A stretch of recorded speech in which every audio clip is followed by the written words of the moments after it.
एक महीना अगर हम नाम जप कर रहे हैं या एक वर्ष नाम जप कर रहे हैं तो ये सत चिंतन है।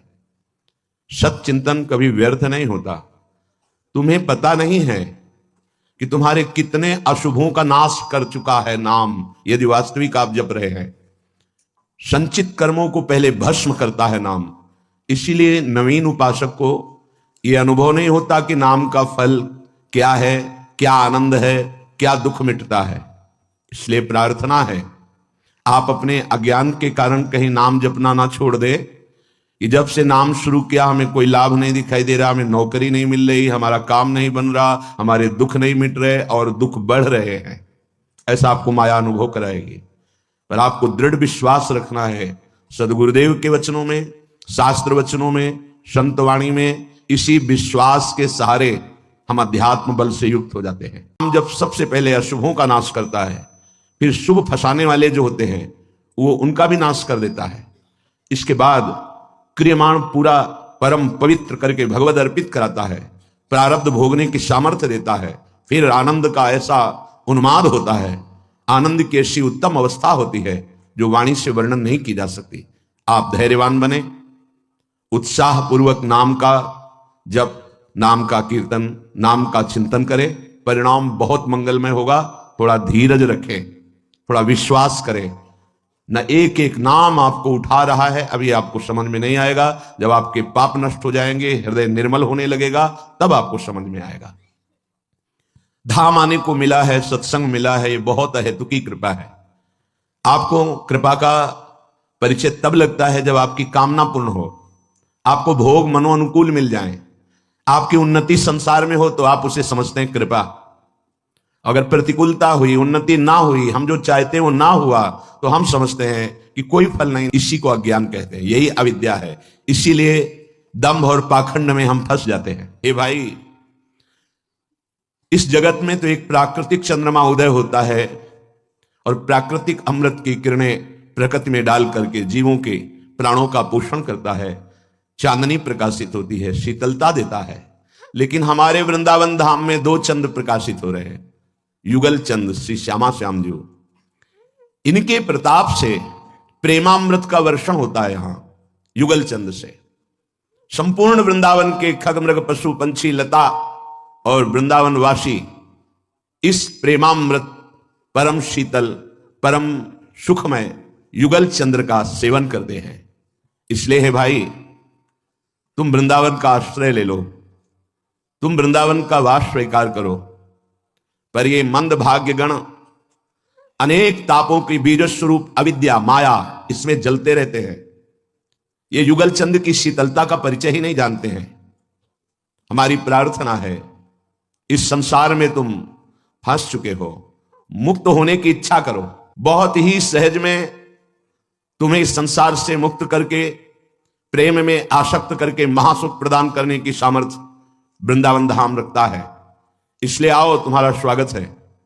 एक बार वृंदावन आओ और बैठ करके शांति पूर्वक, एकाग्रता पूर्वक भगवत चरणारविंद की रति प्रदान करने वाले, मुक्त करने वाले सत्संग का श्रवण करो, मनन करो और आचरण में उतारो।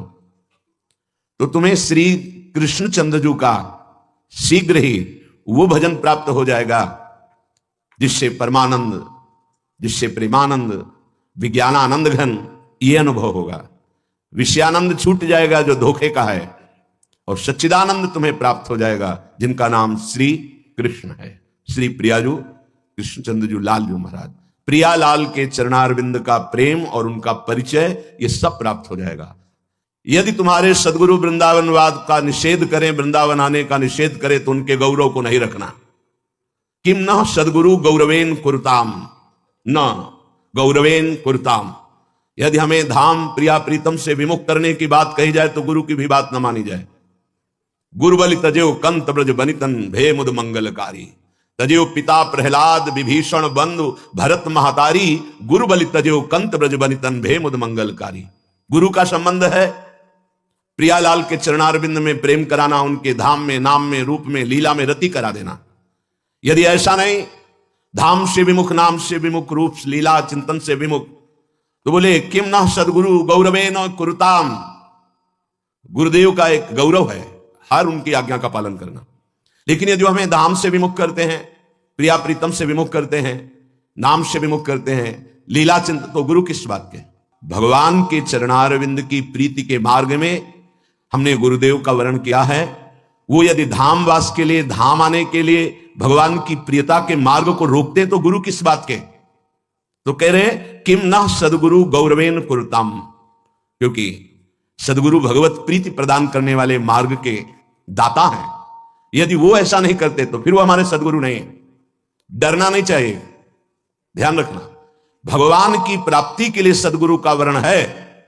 ग्रीवा झुका करके उनकी आज्ञा में प्राण समर्पित करना शास्त्र की आज्ञा है, पर वो किस लिए? भगवान की प्राप्ति के लिए। अगर वो हमको फिर प्रपंच का जाल फैलाकर फंसाते हैं तो हमारे सदगुरु नहीं हो सकते। सदगुरु तो माया मुक्त करते हैं। सदगुरु तो हर एक वही बात कहेंगे जिससे तुम्हें भगवत प्राप्ति हो। तो जगना है भगवान के प्रेम में, भगवान के विशुद्ध तत्व ज्ञान में। उद्धव जी जब तक जगा नहीं है तो उसका परिचय है शोक हर्ष भय क्रोध लोभ मोह स्पृहा दया अहंकारस्य दृश्यन्ते जन्म मृत्युश्च नात्मनः। बार बार इससे शिकार होना पड़ेगा मृत्यु का, काल का। किसे? जिसके हृदय में अहंकार है।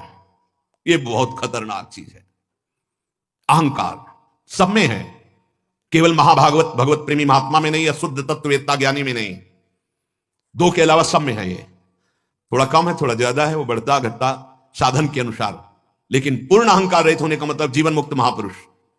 अहंकार किसी एक वृत्ति में नहीं है, हर वृत्ति में है, सोच में है, शरीर में है, इंद्रियों में है, अंतःकरण में, स्वभाव में, सबका मूल अहंकार।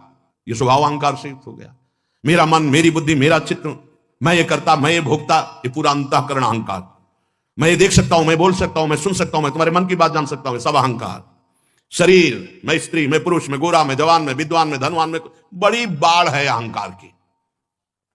इसी के कारण शोक हर्ष भय क्रोध लोभ मोह स्पृहा दया। शोक होना, हर्ष होना, भय होना, क्रोध होना, काम होना, लोभ होना, मोह होना, स्पृहा होना, जिसके अंदर यह है उसे जन्म मृत्यु चक्र से कोई नहीं छुड़ा सकता।